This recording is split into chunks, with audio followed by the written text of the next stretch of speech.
първия матч на игрището под бившата казарма се срещнаха отборите младша възраст. През първото полувреме възпитаниците на треньора Григор Стойчовски поведоха с 1-0 с гол на Мариан Стефчов.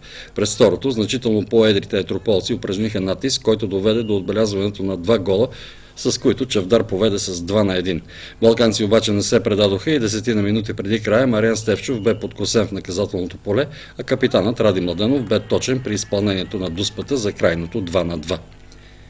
Веднага след тях първия си матч пред своя публика изиграха децата на Балкан, чието треньор от това лято е Димитър Добревски.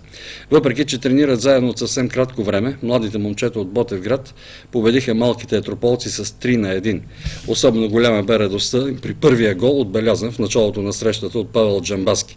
През второто полувреме Константин Радков отбеляза втори гол за Балкан, етрополци намалиха от дуспа, но след това Любомир Кирилов от фаул затвърди победата на Балкан.